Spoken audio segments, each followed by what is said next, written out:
The Voice of the Customer Awards is what we've established in help of the advisory board too, is starting to really recognize what we see service industry organizations that are really doing a standout or unique way of how they're approaching the emerging customer response channels through social media, mobile, video, you name it, and these organizations have a story. The first organization I'm going to have, I'll say who it is, but I want the individual to come up to tell us a little bit about the story because she'll know it the best. The Director of Consumer Affairs. Our first award is going to go out to ConAgra Foods, Jeanne Jones.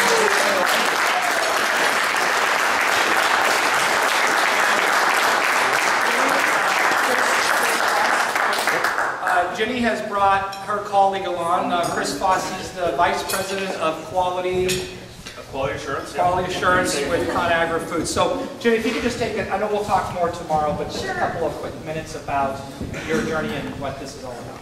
So, can I get a show of hands of everyone who was at the May Summit? So we have quite a few people here who've heard a little bit about our story. At ConAgra Foods, and I'll put this into context tomorrow. I don't want to spend a lot of time on it tonight. But at ConAgra Foods, we are a regulated company. And to tell you a little bit about the type of contacts that we take, Kat had explained most of her contacts, I think you described it as a service defect, right?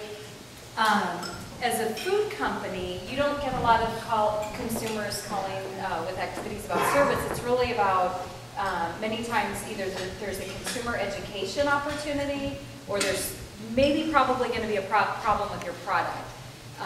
So as a regulated company, it's really, really important for us to understand and deeply analyze the voice of the consumer on the back end. So Chris is my partner in that. He's actually my primary customer in consumer affairs. He's our vice president of quality.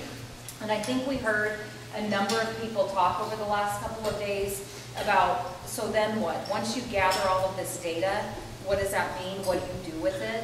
And I think the biggest part of our story is around the deep analysis that goes on our back end in understanding early risk mitigation. And you have a couple slides you'll share tomorrow so we can see that piece of it. Right, and then the second piece of it, which I'll also share tomorrow, is I really want to encourage everyone to be partners with your peers in the industry. Don't think of your peers in the industry as competitors. Really utilize your peers to come up with best practices that in general are going to help all of your consumers in the industry. And we have a couple of white papers that have recently been published. One of them I authored and one of them a woman for me that works for me heavily contributed to on best practices in consumer response for top complaints in the food and beverage industry. And then my white paper was on this, it actually called A Seat at the Table. I think, Kip, was it you that said A Seat at the Table? One of the speakers today had referenced A Seat at the Table, and that's actually the title of it, and it's talking about the importance of having customer service, have a seat at the table when it comes to social media, and understanding and differentiating your roles and responsibilities. So we'll talk more tomorrow. Well, congratulations. Come on up.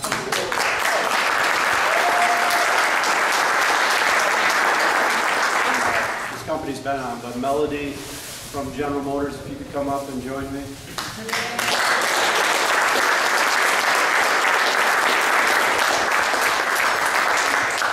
I'll give you a few highlights of the journey, to use one of Chad's words, that General Motors has been on.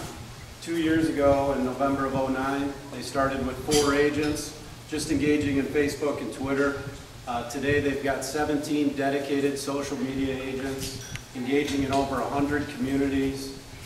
They've engaged 25,000 unique customer engagement opportunities, just massive amounts of dedication to this channel, proactively reaching out to customers, and really redefining the customer service reputation that GM has. And just great accomplishments. We'll share more about that story tomorrow, but Melody, congratulations. Thank you very much.